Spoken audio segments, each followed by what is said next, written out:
Hermanos, vamos a movernos nuevamente a la lectura de la liturgia. La segunda lectura en Marcos 2, versículos del 1 al 12. Yo le he puesto de título a mi sermón, El mejor regalo. No sé a cuántos de ustedes les gustan que les regalen. Me imagino que a la mayoría. Personalmente, para serle muy sincero, a mí no me gusta regalar. No porque no quiera regalar, sino que cuando me toca a alguien, empiezo a preguntarle, ¿qué le regalo? Y yo siempre le he dicho a mi esposa, contrario a la Escritura, que no me gusta buscar. Regularmente cuando ella recoge mis regueros, que para mí tiene un orden, pues empiezo, ¿dónde está esto? ¿Dónde está lo otro? Yo dejé eso ahí porque dentro de 72 horas lo iba a tocar. Y entonces le he podido entrenar para esperar mis preguntas, ¿verdad? Ya ella recoge y sabe, espera, y ya tiene anotado, está allí. En la búsqueda de regalos me crea un estrés. Y regularmente, pues tampoco me gusta regalar, como imagino que nadie de ustedes, porquerías. Y las cosas están muy caras. Bueno, en fin, tenemos muchos problemas con eso de los regalos. Hace poco fue nuestro intercambio de regalos y yo regué que me regalaran medias. Y mi esposa, ¿pero medias? Y yo, sí, porque siempre hacen falta. Y yo no voy a poner a la gente a buscarme un regalo. Vaya, compren un par de medias y yo feliz. Y en casa, pues yo lamentablemente tengo un problema con eso de cazar las medias. Y cuando voy a buscar medias, falta una está lavada, la otra está sucia. Bueno, olvídese. Eso no es culpa de mi esposa, es culpa mía. Pero qué tremendo cuando recibimos un excelente regalo. Un regalo que sea útil. Un regalo que llene los deseos de nuestro corazón. Un regalo que haga más fácil nuestra vida. Oramos. Señor bueno, tú eres tan bueno y nosotros tan malos. En esta hora, tú que eres infinitamente bueno, tú que en tu bondad que no entendemos, enviaste a tu Hijo, uno contigo, para derramar bondad y perdón para los tuyos. Para aquellos que aunque eran tuyos, no merecíamos nada de ti. Escóndenos bajo la sombra de la cruz y que tú seas proclamado. Permíteme, Señor, que tu palabra sea transmitida por este vaso de barro. Perdona mis pecados y ayúdanos en esta mañana. En el nombre de Jesús. Amén y amén.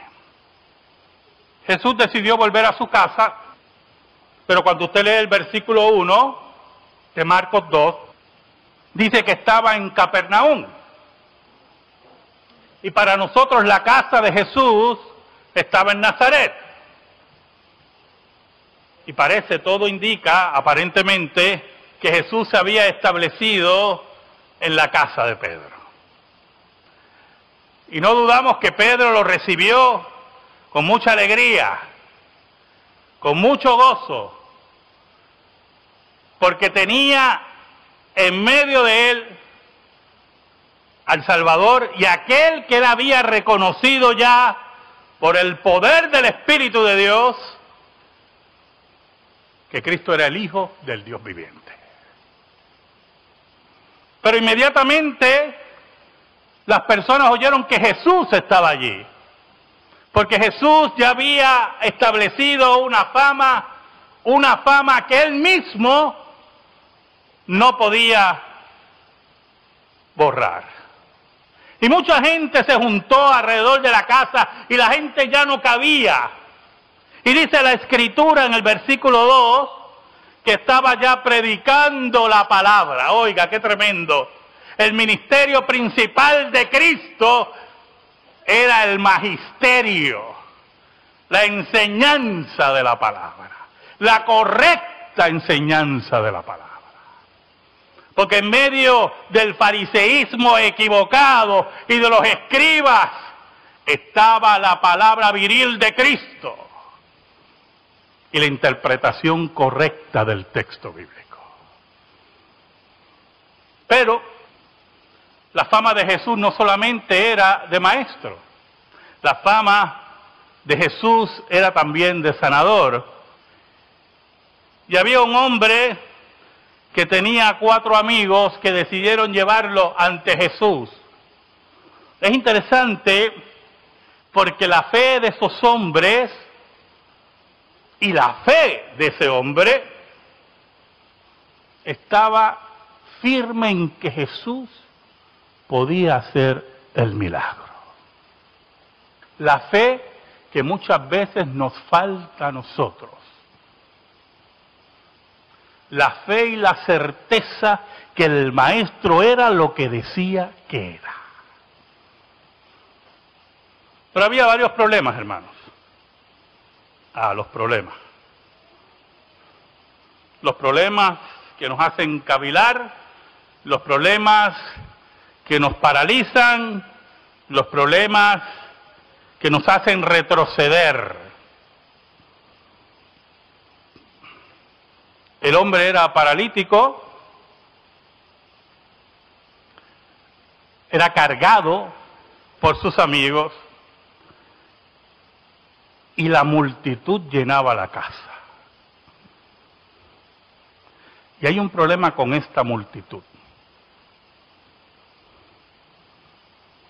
que usted descubre en el texto. El texto no lo dice directamente, pero usted lo descubre. Yo no sé si a usted le pasa, cuando usted va a los bancos a hacer fila, ya yo no hago fila en los bancos, pero los que hacen fila en los bancos, sabe que si llega alguien con una condición, lo pasan al frente, ¿verdad que sí?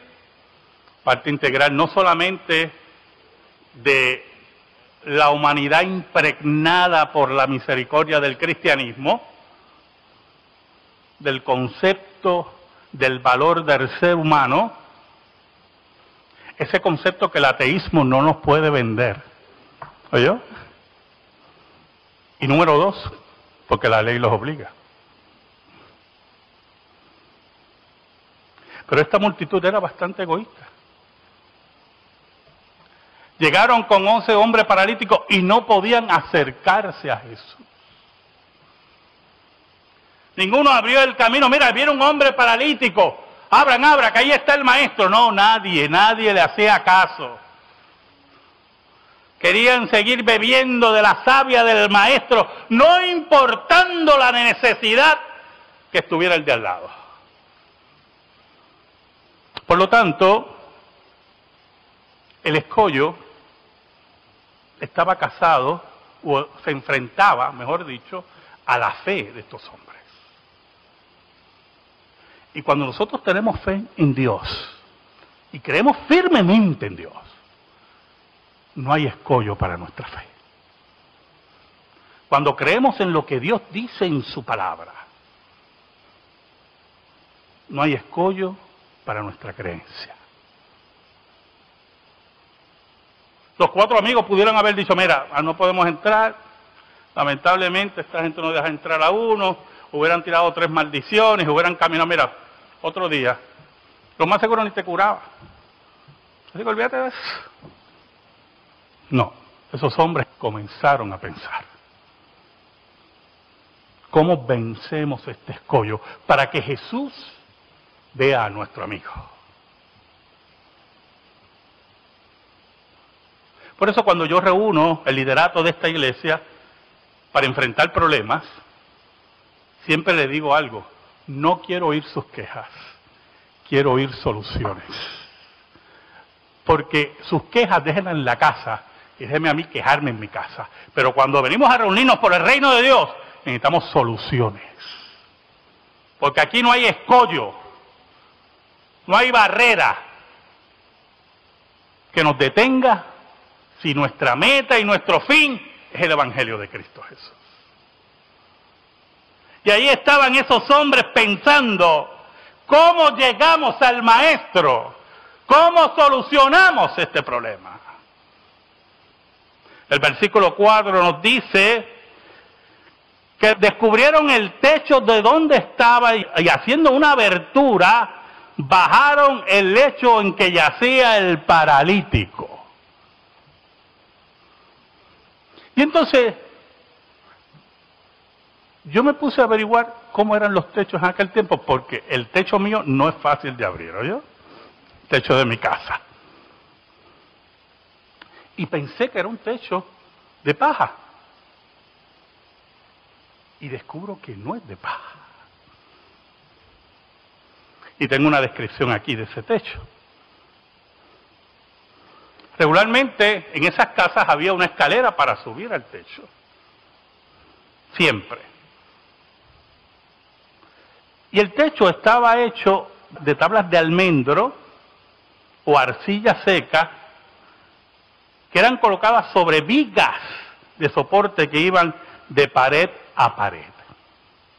Luego se esparcía una capa de arcilla fresca y húmeda sobre estas tablas de arcilla endurecida, sellando todo el techo contra la lluvia. Y cuando yo leo esa descripción, sinceramente, hermanos, no la creí. Tiene que haber otra explicación para esto. Y lamentablemente no la hay. Por lo tanto, esos hombres que subieron al techo con su amigo, que encuentran el escollo de la multitud, estaban decididos a todo, por ver a Jesús. Oiga, qué tremendo cuando estamos decididos a todo por la gloria de Dios. Cuando ningún escollo, ninguna barrera, ninguna mentira nos impide caminar hacia el Maestro y que la gloria de Dios sea proclamada. Entonces yo me imagino la escena, usted imagínese la escena, hermano, Jesús enseñando y al mismo tiempo la multitud oyendo un ruido en el techo. Pum, pan, crack, plum, crack. Y yo imagino a Jesús como ser humano enseñando y mirando. Y la multitud. Y dice la Biblia que hicieron un hueco. Yo pensé también en la pobre casa de Pedro. Yo imagino a Pedro después: no se vayan. Esto hay que arreglarlo. Oiga, una imagen tremenda. Está tremendo ese pasaje, ¿oyó, hermano? Porque el pasaje recoge esa fe que solamente Dios puede dar a sus elegidos. La tenacidad que Dios solamente puede dar a los suyos.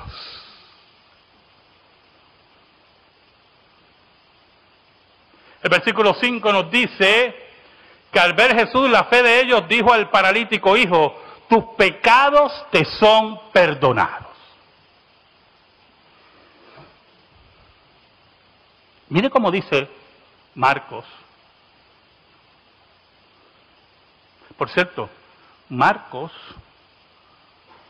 es el evangelio que más detalles tienen de este relato. ¿Y usted sabe por qué? Primero porque era la casa de Pedro y Marcos era compañero de Pedro.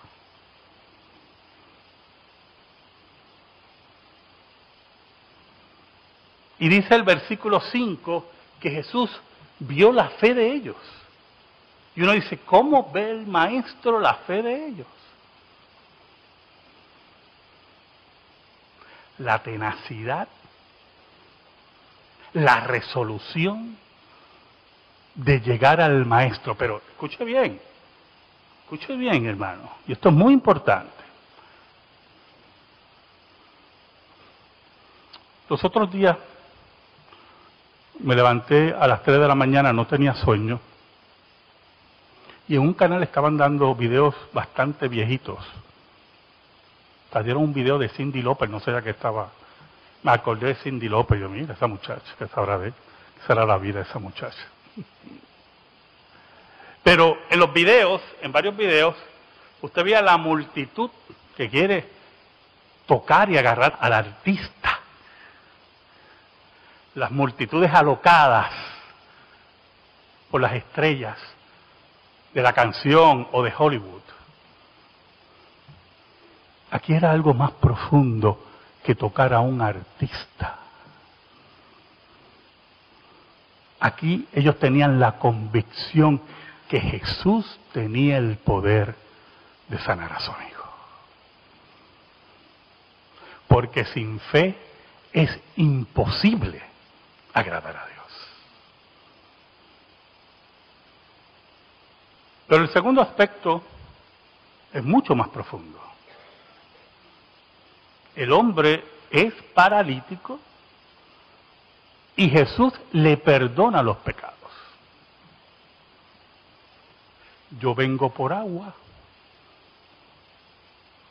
y me dan el veneno de Coca-Cola. Algunos dirán, ¿verdad? Pero no, es algo mucho más trascendental. Los fariseos enseñaban, los escribas enseñaban, que muchas de esas condiciones, si no todas, eran por pecados ocultos del enfermo. Por lo tanto, Jesús, sabiendo también posiblemente la convicción del paralítico, lo primero que hace es perdonar sus pecados. Lo primero que hace es revivir la vida espiritual de ese hombre. Lo primero que hace es darle el verdadero regalo de vida eterna. No el regalo pasajero de la sanidad, porque el paralítico ya no está entre nosotros. Jesús lo sanó y volvió a morirse yo, hermano. Pero recibió un regalo mayor que el de estar de pie. Y es estar de pie frente a Dios con la frente en alto. Pero ¿qué ocurre?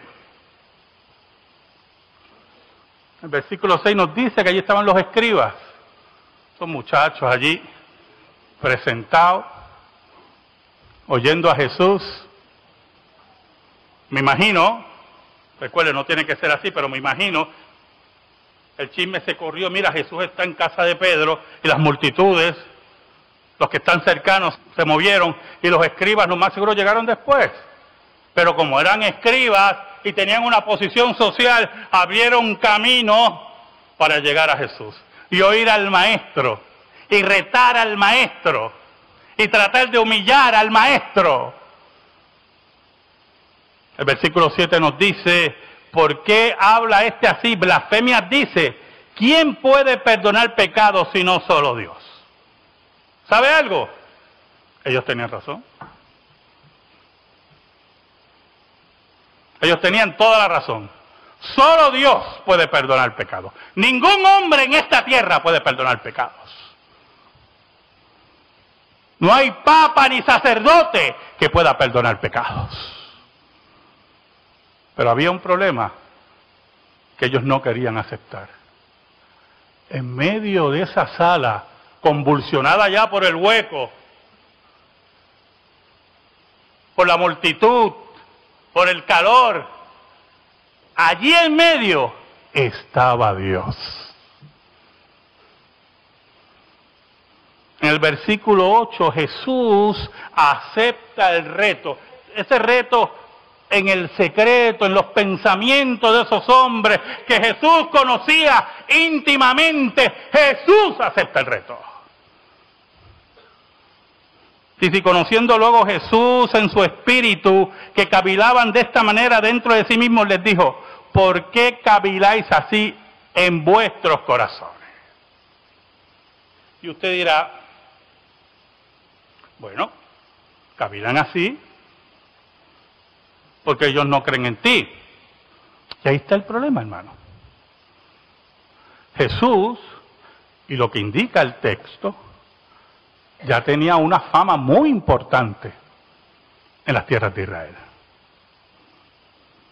Sanaba, resucitaba muertos. Jesús hacía las señales del reino. Por lo tanto, los escribas, los fariseos, los saduceos se resistían ante la prueba evidente que Jesús era el Mesías. Y por eso Jesús pregunta: ¿por qué ustedes cavilan así? Pero el reto mayor vino después. En el versículo 9, ¿qué es más fácil decir al paralítico? ¿Tus pecados te son perdonados? O decirle: levántate, toma tu lecho y anda. Excelente pregunta, hermano. ¿Qué es más fácil, hermano? Porque con la boca es un mamey. Te puede decir a cualquiera: tus pecados te son perdonados. Pero levántate y anda es otra cosa diferente. Por lo tanto, Jesús, en una movida brillante, ató el milagro visible al regalo invisible. Por eso, en el versículo 10 dice: pues para que sepáis que el Hijo del Hombre tiene potestad en la tierra para perdonar pecados, dijo al paralítico. Y aquí se introduce, escucha bien, hermano, se introduce un aspecto teológico importantísimo. Importantísimo, que muchas veces se escapa aún de la mentalidad de nosotros como reformados. Número 1, nunca se olvide que Satanás no puede hacer milagros. Los milagros de esta índole implica creación de órganos, de ADN, de células, de vida, de principios de la vida. Solo Dios puede hacer eso. Satanás no puede crear vida, ni los principios de la vida. Por lo tanto, cuando Jesús une el milagro a la declaración, solamente Dios puede hacer eso. Pero aún más, y este es el segundo aspecto de este versículo, la orden, ¿oyó? Y usted dirá: ¿qué quiere decir con eso, pastor? La orden inmediata. No es decirle: paralítico, levántate. Mira, se levantó en 5 meses. No, hermano. ¿Qué es eso? Es la inmediatez del milagro. Es el control de Jesús sobre todo lo creado. Es aquel que calma los vientos y las olas inmediatamente. Es aquel que a todo lo obedece a Él. Por lo tanto, los escribas, los fariseos, los saduceos son llevados contra la pared con la declaración de Jesús. Vuelvo a decir el versículo 10. Pues para que sepáis que el Hijo del Hombre tiene potestad en la tierra para perdonar pecados, dijo el paralítico: a ti te digo, levántate, toma tu lecho y vete a tu casa. Muy bien. Mira la dimensión de este milagro. Sus músculos, desde el punto de vista médico, están atrofiados por su parálisis. Sus huesos, posiblemente ya maltratados. Los que saben aquí de terapia física, saben que muchas de estas gentes que posteriormente pueden caminar por otras razones, tienen que entrar en terapia física. Algunos hasta para aprender a caminar nuevamente. Y para que fortalezcan sus músculos. Lo increíble del milagro, no solamente es la inmediatez, es que él dice, toma tu lecho. No dice a los amigos, agárrenlo por el ladito, mira que se cae, que se cae. No, nada de eso. Coge la camita tú. Él no puede, chico, se acaba de levantar. No es nada de eso.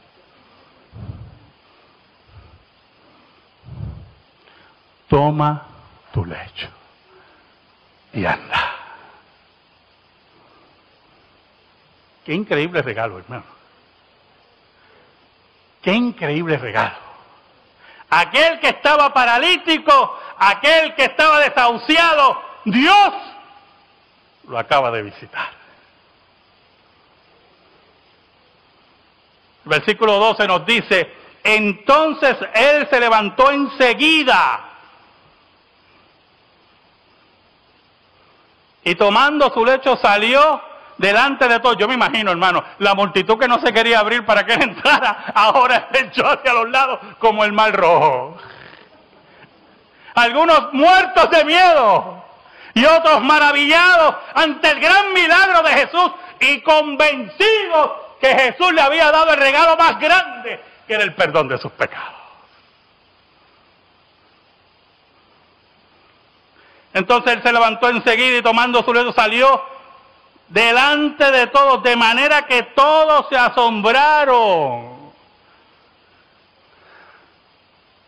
Los escribas humillados, la multitud asombrada, el hombre curado no solamente de su condición física, sino también de su alma. Porque ¿qué importa la condición física si tu alma es salvada? Y se movieron en sus corazones al propósito eterno de Dios, que es glorificar su nombre. Y dice, y glorificaron a Dios diciendo, nunca hemos visto tal cosa.